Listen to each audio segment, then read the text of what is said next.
July 4th, 1946. A wooden gallows stands on Biskupia Gorka Hill in Gdańsk. Iskesk, 11 nooses sway in the summer wind. Below them, a crowd of 200,000 people screams for blood. And among the condemned, one woman stares at the rope that will choke the life out of her in less than 60 seconds.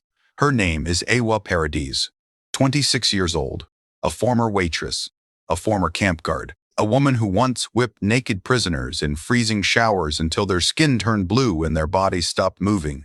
She does not know that her death will be filmed. She does not know that the executioner is a former prisoner who watched her crimes with his own eyes. She does not know that the rope around her neck will be tied wrong on purpose. What you are about to see is one of the most brutal public executions of the post-war era. The footage exists. The crowd is real. The hanging is real. And the way she dies is far worse than anyone expected. If you want the full story of how this woman ended up on that gallows, hit that like button right now and make sure you are subscribed. Because what happened to Ewa Paradies on that hill is something most history books refuse to talk about. To understand how a young waitress from a small Polish town ended up swinging from a rope in front of 250,000 people, you have to go back to 1944. Ewa Paradies was born in 1920 in Lauenburg, a town in what was then the Free City of Danzig. She came from nothing, no money, no connections. Her family was poor, and by the time she turned 23, she was working as a waitress in a small cafe, serving German soldiers who were beginning to lose the war. Then the SS came knocking. By 1944, the Third Reich was bleeding men. The Eastern Front was collapsing. The camps needed staff, and the SS had figured out something disturbing. Civilian women, especially young ones with no money and no future, made excellent recruits. They were promised steady pay, a uniform, food, power. Ewa took the offer. In September 1944, she was sent to Stutthof. Stutthof was a concentration camp located about 36 kilometers east of Danzig. By the time Ewa arrived, it had already swallowed tens of thousands of lives. Jews, Polish resistance fighters, Soviet prisoners, Roma, anyone the Reich wanted erased. She was assigned as an Aufseherin, a female overseer. She was given a uniform, a whip, and a dog. She was 24 years old. What happened next would haunt the survivors for the rest of their lives. The prisoners of Stutthof gave Ewa Paradies a nickname. They called her the Bloody Phantom. She earned that name in the bathhouse. The bathhouse at Stutthof was supposed to be a place of hygiene. Prisoners were marched there in groups, stripped naked and forced under freezing showers. In the brutal Polish winter, the water was barely above freezing. Many prisoners were already malnourished, weighing less than 30 kilograms. Their bodies could not handle the shock. Ewa stood in that bathhouse with a whip. According to multiple survivor testimonies recorded after the war, she would force prisoners to stand under the freezing water for hours. When their bodies began to convulse, she whipped them. When they collapsed, she kicked them. When they begged for mercy, she laughed. One survivor, Maria Bukowska, testified that Ewa once forced a group of women to stand naked in the snow outside the bathhouse for over an hour. By the time she let them back inside, 3 of them were dead. Their bodies had frozen solid. Another survivor described an incident in late 1944 when a young Jewish woman, no older than 17, refused to remove her clothing in front of the male guards. Ewa walked over, grabbed the girl by the hair, and dragged her across the wet concrete floor. She then ordered 2 other prisoners to hold the girl down while she personally stripped her. The girl did not survive the night. Witnesses also testified that Ewa carried a rubber truncheon in addition to her whip. She used it to strike prisoners in the kidneys, a technique she had apparently learned from senior SS personnel. The injuries it caused were internal. Many prisoners walked away from these beatings only to collapse and die hours later in their barracks. But the bathhouse was only the beginning. Ewa was also known for selecting prisoners during roll call. Every morning, the women of Stutthof were forced to stand in formation for hours, often in temperatures well below freezing. Ewa walked the lines with a clipboard. The prisoners she pointed at were sent to the gas chambers. She did this with a smile. Survivors described her as cold, calculated, and unusually cruel even by SS standards. She was not a sadist driven by rage. She was something worse. She was a woman who had decided, somewhere along the way, that the prisoners under her boot were not human at all. By the time Stutthof was evacuated in January 1945, Ewa Paradies had personally participated in the deaths of an unknown number of women. Some estimates place the figure in the hundreds, but the war was ending, and the Red Army was coming. In January 1945, the SS ordered the evacuation of Stutthof. The death marches began. Thousands of prisoners were forced to walk through the snow toward the Baltic Sea. Those who could not keep up were shot. Those who tried to escape were hunted down with dogs. Ewa Paradies marched with the guards. She thought she would escape. She thought she would disappear into post-war Germany, change her name, and live a quiet life. Many of her fellow guards did exactly that. The chaos of 1945 swallowed thousands of war criminals who simply walked away. But Ewa was not lucky. In May 1945, just weeks after the war in Europe ended, she was captured by Polish authorities.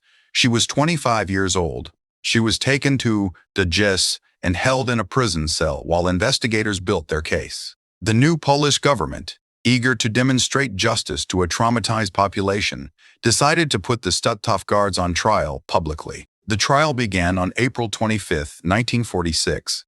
It would become one of the most watched trials in post-war Poland. The Stutthof trial was held in Gdynia and Sinkaysk and lasted for nearly 2 months. 16 defendants stood accused.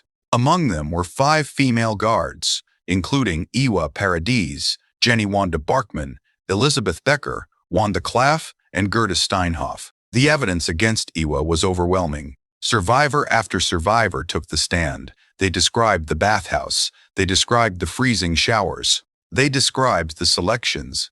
They described the women who had died at her hands. Ewa sat in the courtroom with her hair pulled back, wearing a simple dress. Photographs from the trial show a young woman who looks almost ordinary. She did not cry. She did not show remorse. She answered questions in short, clipped sentences and denied most of the accusations. When the prosecution presented her with the names of women she had killed, she shrugged. When the prosecution showed her photographs of bodies, she looked away.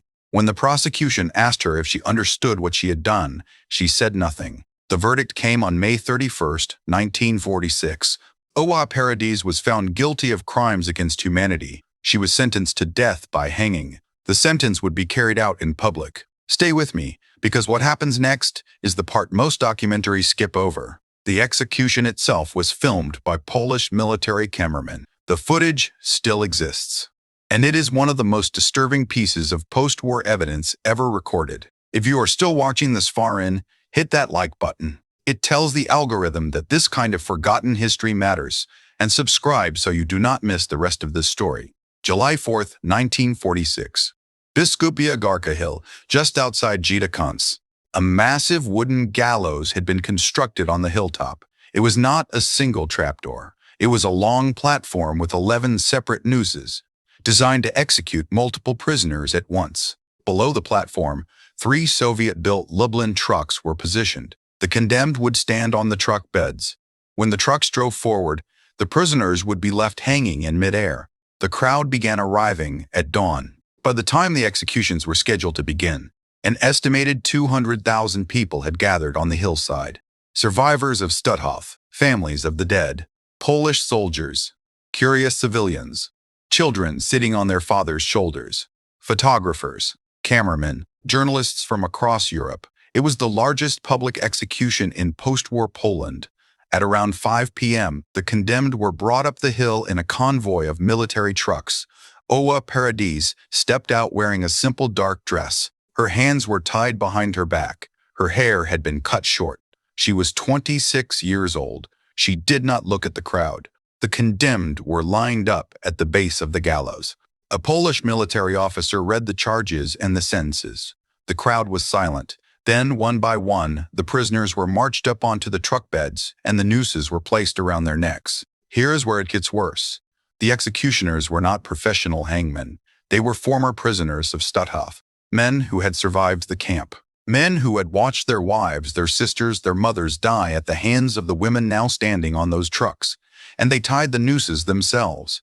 Ewa Paradies was placed on one of the trucks. The noose was looped over her neck. According to eyewitnesses and the surviving footage, the rope was deliberately tied wrong. It was not placed at the proper position behind the ear. the position that would snap the neck instantly and cause a quick death. It was placed at the back of the head. This is a critical detail. When the trapdoor drops, or in this case when the truck pulls forward, a properly placed noose will break the spinal cord at the second cervical vertebra. Death is instant. The prisoner feels nothing. A noose placed at the back of the head does not break the neck. It strangles. The truck engine started. The crowd held its breath. And then, slowly, the trucks pulled forward. Ewa Paradies dropped. She did not die. The footage shows her body convulsing at the end of the rope, her legs kicking, her face turning purple. The rope was too short to break her neck and positioned wrong to crush her windpipe quickly. She hung there, fully conscious, slowly suffocating in front of 200,000 people. It took several minutes. Eyewitnesses described the silence on the hillside as the bodies twisted in the wind. No one cheered.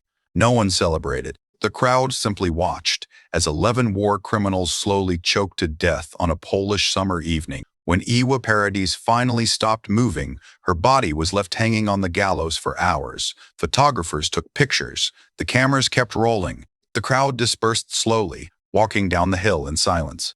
She was 26 years old. The film of the execution was released to Polish cinemas later that year. It was shown as a newsreel before feature films. Audiences sat in dark theaters and watched Ewa Paradies and the other Stutthof guards die. The footage was used as a warning, as propaganda, as a final, brutal message that the crimes of Stutthof would not be forgiven. In the months that followed, the public hanging at Biskupia Gorka became one of the most controversial executions in post-war European history. Some called it justice, others called it spectacle. A few brave voices in the international press questioned whether a public execution of women, no matter what they had done, was something a modern nation should be filming and distributing as entertainment. But the Polish government did not back down. The footage was screened in cinemas across the country for months. School children were shown still images in their textbooks. The message was clear. The new Poland would not forget. Ewa Paradies was buried in an unmarked grave near the execution site. Her family did not claim the body. There was no funeral. There was no headstone. Whatever girl had once worked as a waitress in a small Pomeranian town had ceased to exist long before the rope ever touched her neck. Today, that footage sits in archives. It is rarely shown in full. It is too disturbing, too raw, too uncomfortable for modern audiences who prefer their history sanitized. But Ewa Paradies existed. The bathhouse existed. The women who froze to death under her whip existed. And her death, slow and ugly and public, was the price the new Poland decided she had to pay. If this story shook you, do me one favor. Hit that like button. It costs you nothing, but it tells the algorithm that forgotten history like this deserves to be seen. And if you are not subscribed yet, what are you waiting for? There are dozens more stories like this one waiting for you on this channel. Stories the history books skip. Stories that will keep you up at night. The gallows on Biskupia Gorka are gone now. The hill is quiet. Children play on the grass where the trucks once stood. And somewhere in a Polish archive, a reel of black and white film still holds the last seconds of a young woman who chose the wrong side of history. Until next time.